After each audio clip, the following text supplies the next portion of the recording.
don't really talk about this much because people tend to shrug it off, but this still gets me when I think about it.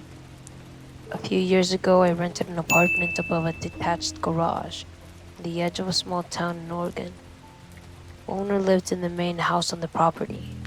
He was an older man named Robert, soft spoken, polite, the kind of guy who waved when you pulled in. At first, it seemed perfect. I had just started working at a veterinary clinic nearby, wanted somewhere cheap and quiet, and the place looked like something out of an ad. One room, small kitchen, a big window that faced the woods.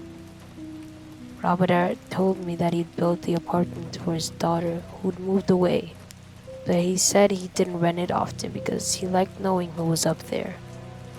That line made me pause a little, but he said it with a smile, and it felt harmless enough at the time.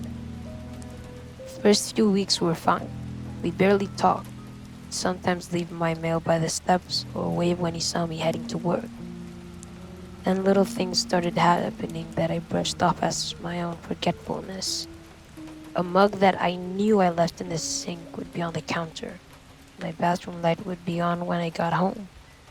Once my window was cracked open when I was certain I'd shut it before leaving for the day. I thought maybe he'd gone up to fix something. The lock on the outside door was old, and the keys sometimes stuck. I even asked him one afternoon, half joking, if he'd been my mystery housekeeper. He just smiled and said, "You should keep your doors locked. It's a quiet town, but you never know who might wander by."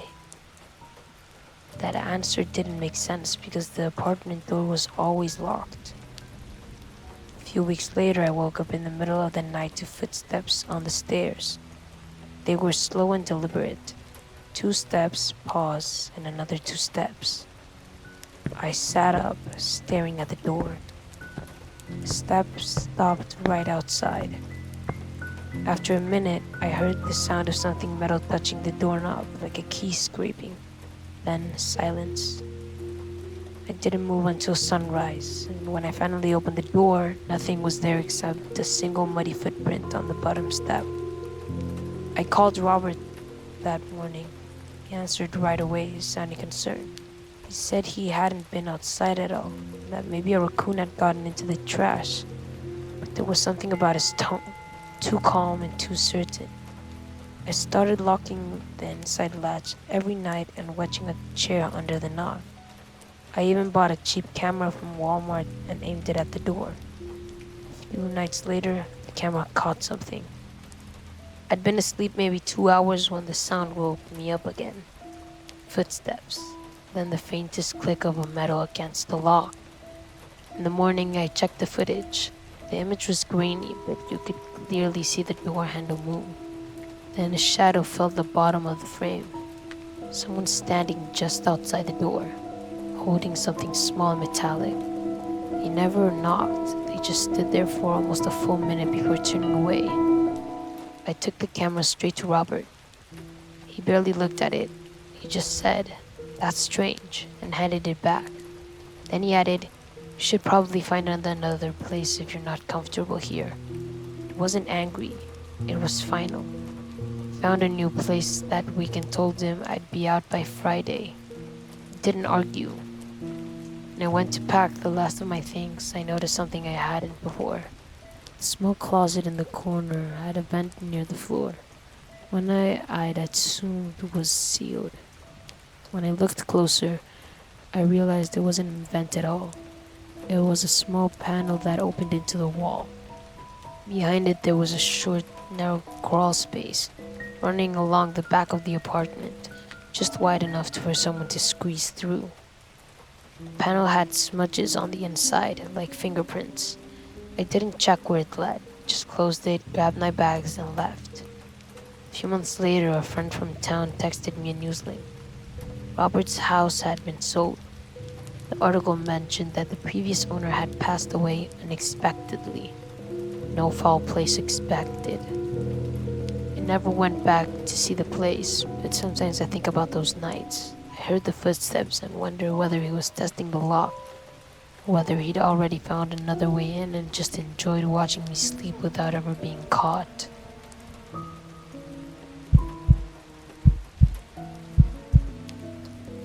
I worked the night shift at a warehouse just outside Portland for about 3 months a couple years ago. It's the one job I still think about sometimes when I can't sleep. It wasn't a bad gig at first. Boring, yeah, but quiet. The warehouse stored auto parts, transmission, engine blocks, that kind of stuff.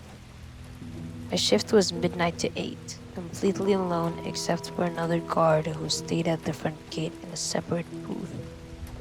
The building was old, all concrete and echo with fluorescent lights that buzzed so loud it almost sounded like static in your head after a few hours. Do your patrol, scan your checkpoints, and kill time. That was the routine. Then the weird stuff happened. It started small. One night I heard a loud clang at 2 a.m. It came from the far end of the loading bay. One of those sounds that immediately makes you freeze because it's not something to happen in a locked building. I went to check it out, thinking maybe a pallet had fell, but nothing. Just an engine on a dolly rocking slightly like it had been bumped.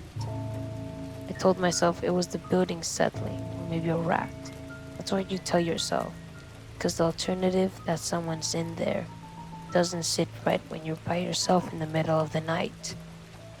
A couple nights later, I'm halfway through a round when my scanner buzzes. It said I'd already checked the north stairwell, but I hadn't even been near it yet.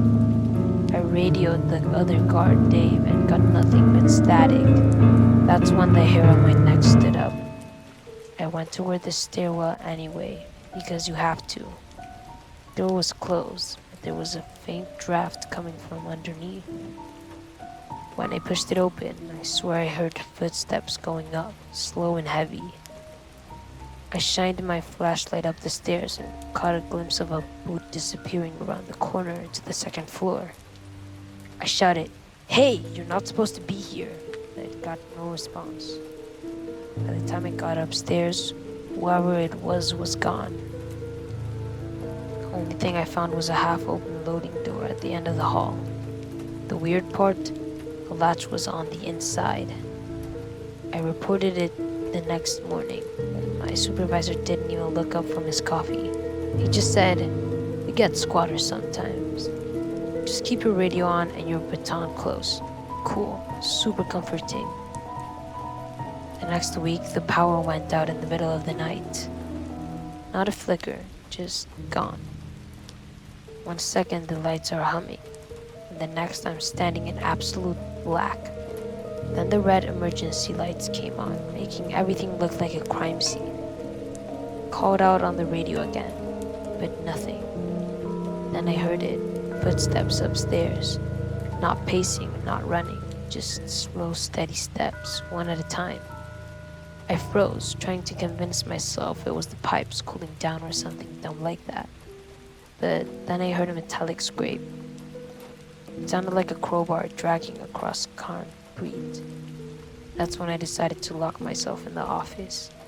It's got a solid door with an electronic lock, and I figured I'd just wait it out. I called 911 and told a dispatcher someone was in the building. She kept me talking until the cops got here, which felt like an eternity.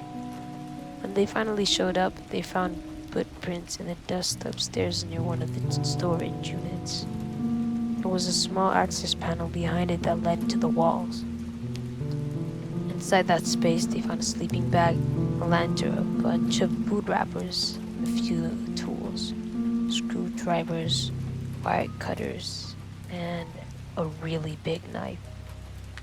The officer told me it looked like someone had been living there for a while. Said whoever it was could have been in the walls the whole time, watching when I made my rounds. That was enough for me. I quit the next day. A week later, Dave called to check in. Turns out he hadn't been working that night at all. He'd called sick in, and no one told me. So when I heard those footsteps and tried to reach him on the radio, there was no one else on the property. Here's the part that still messes with me. One of the cops told me the reason the power went out was because someone had been cutting through the electrical conduit in the maintenance hallway. The wires they'd started to splice went directly to the office door's lock panel. The power hadn't gone out when it did. The lock would have stopped working, and I probably wouldn't have realized it until it was too late. That job taught me something. There's nothing supernatural about fear. Sometimes it's just the sound of footsteps you can't explain, and the thought that someone might have been standing on the other side of the door, waiting for the right moment to see if I would open.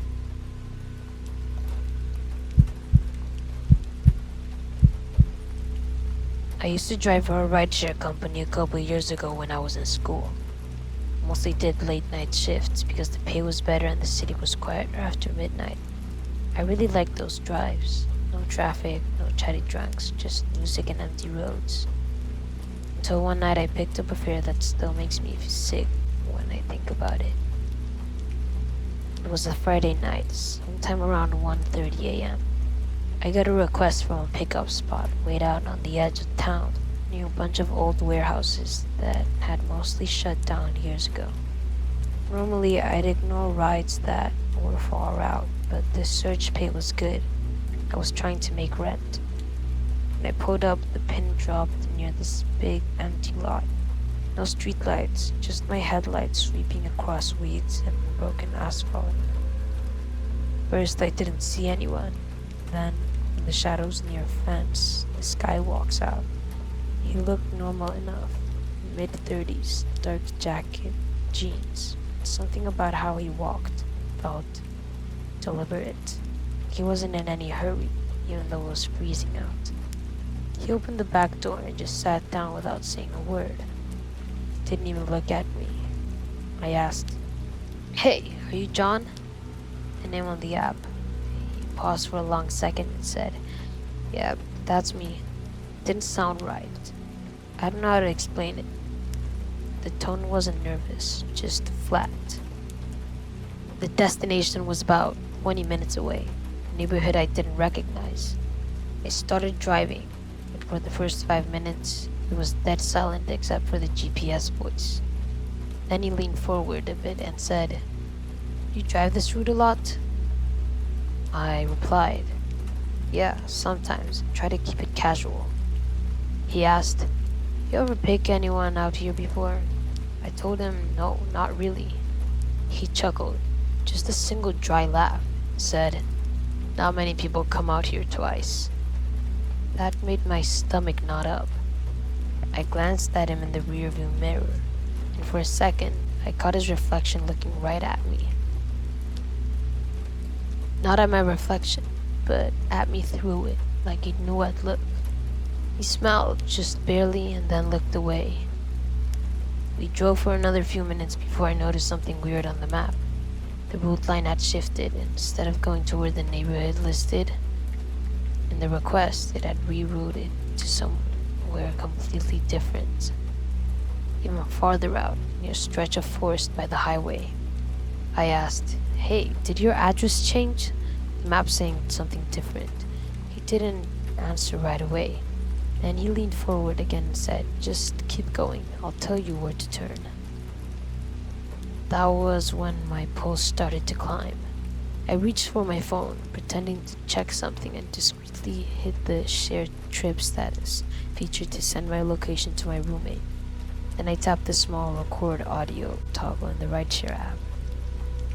"Look," I said, trying to sound calm, "can't take you somewhere that's not in the app. Company policy." He stared at me through the rear view for a long second before saying, "It's fine. I'll just go down the road. I'll pay you extra." I shook my head. "Can't do it." We hit a red light. Didn't say anything, but I could feel his eyes on the back of my neck. Then slowly I heard the faint click of a seatbelt unbuckling. The light turned green, and I didn't move. He said, "Why do you stop?" He said. I didn't. Then I floored it. I took the next right turn toward a 24-hour gas station I'd noticed earlier on the route. I pulled in hard, parked right in front of the doors, and jumped out before he could say a word. The attendant inside looked startled when I ran in. I told him there was something wrong with my passenger. The guy inside the car just sat there for a few seconds, watching me through the glass. Then he got out, slowly walked around the car, and stood near the curb like he was thinking. Then he smiled.